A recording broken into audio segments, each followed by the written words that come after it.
आप सभी का एके शर्मा भक्ति में हार्दिक स्वागत है। यदि आपको भगवान की कथाएं, व्रत कथाएं और सनातन धर्म से जुड़ी प्रेरणादायक कहानियां पसंद आती हैं तो वीडियो को लाइक करें, चैनल को सब्सक्राइब करें और बेल आइकन अवश्य दबाएं ताकि हमारी हर नई कथा सबसे पहले आप तक पहुंचे। अब श्रद्धा और भक्ति के साथ सुनते हैं आषाढ़ अमावस्या की एक प्रेरणादायक कथा।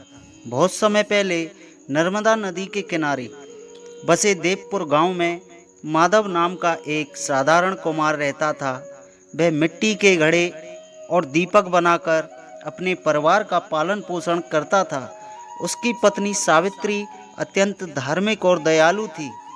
दोनों मेहनती थे, फिर भी घर में हमेशा आर्थिक तंगी बनी रहती थी। एक वर्ष ऐसा आया जब वर्षा बहुत कम हुई, खेत सूख गए और लोगों ने मिट्टी के बर्तन खरीदना भी लगभग बंद कर दिया। माधव चिंता में डूब गया। उसे समझ नहीं आ रहा था कि परिवार का पालन कैसे होगा। उसी समय गांव के एक प्राचीन विष्णु मंदिर में एक वृद्ध संत आए। पूरे गांव के लोग उनके दर्शन के लिए पहुंचे। माधव और सावित्री भी उनके चरणों में बैठे। संत ने कहा, धन केवल परिश्रम से नहीं बल्कि सत्कर्म, कृतज्ञता और ईश्वर पर विश्वास से भी बढ़ता है।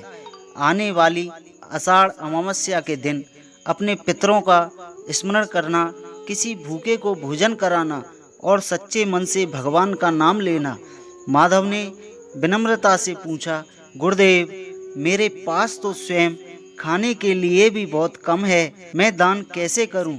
संत मुस्कुराए और बोले, दान धन का नहीं, भावना का होता है। यदि तुम्हारे पास केवल एक रोटी है और तुम उसका भी कुछ भाग किसी जरूरतमंद को प्रेम से दे दो तो वही सबसे बड़ा दान है। संत के शब्द माधव के हृदय में उतर गए। भारत के अनेक क्षेत्रों में यह परंपरा मानी जाती है कि अमावस्या का दिन आत्मचिंतन, पितरों के स्मरण, दान और सेवा के लिए विशेष महत्व रखता है।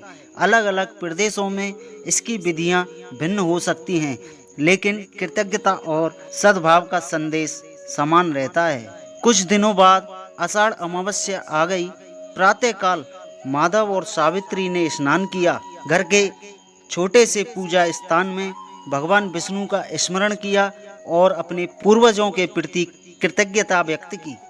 संध्या होने पर माधव अपने हाथों से बनाया हुआ एक मिट्टी का दीपक लेकर गांव के पुराने पीपल वृक्ष के पास पहुंचा।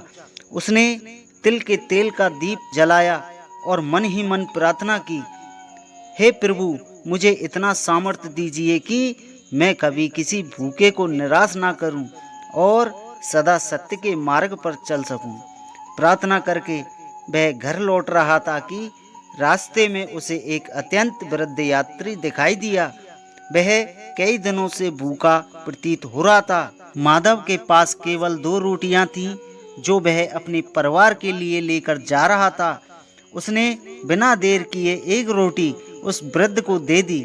वृद्ध की आंखों में कृतज्ञता के आंसू भर आए। उसने मुस्कुराकर कहा, बेटा, भगवान तुम्हारी श्रद्धा अवश्य स्वीकार करेंगे। माधव घर लौटा। उसने सारी बात सावित्री को बताई। सावित्री ने प्रसन्न होकर कहा, जहाँ दया होती है वहाँ भगवान स्वयं निवास करते हैं। लेकिन उसी रात एक ऐसी रहस्यमयी घटना घटी जिसने माधव का पूरा जीवन बदलने की शुरुआत कर दी। उस रात जब माधव गहरी नींद में सोया, उसने एक अद्भुत स्वप्न देखा। उसे लगा मानो उन्होंने कहा, पुत्र माधव, आज तुमने बिना किसी लालच के भूखे की सहायता की। यही सच्चा धर्म है। याद रखो, भगवान को दिखावा नहीं बल्कि निर्मल हृदय प्रिय है। स्वप्न समाप्त होते ही माधव की आंखें खुल गईं। उसने यह बात सावित्री को बताई। दोनों ने भगवान का धन्यवाद किया और निश्चय किया कि वे जीवन भर सेवा और सत्य का मार्ग नहीं छोड़ेंगे। अगले ही दिन एक बड़ा व्यापारी गांव में आया। उसने बड़ी संख्या में मिट्टी के घड़े और दीपकों की आवश्यकता थी। पूरे गांव में सबसे अच्छे बर्तन माधव ही बनाता था। व्यापारी ने उसका सारा सामान खरीद लिया और अगली बार के लिए भी बड़ा आदेश दे दिया। कई महीनों बाद माधव का घर फिर से खुशियों से भर गया, लेकिन उसने कभी घमंड नहीं किया। वह हर अमावस्या को किसी न किसी जरूरतमंद की सहायता अवश्य करता है। सनातन परंपरा में यह विश्वास किया जाता है कि अमावस्या का दिन आत्मचिंतन, सेवा, दान और पूर्वजों के प्रति कृतज्ञता व्यक्त करने का अवसर है। अलग अलग क्षेत्रों में इसकी परंपराएं भिन्न हो सकती हैं, लेकिन सद्भाव और करुणा का संदेश समान माना जाता है। यदि आप भी सनातन धर्म की ऐसी प्रेरणादायक कथाएं सुनना पसंद करते हैं तो अभी वीडियो को लाइक करें, हमारे AK शर्मा भक्ति चैनल को सब्सक्राइब करें और बेल आइकन दबाना ना भूलें। समय बीतता गया। एक वर्ष गांव में भीषण वर्षा हुई। कई परिवारों के घर टूट गए।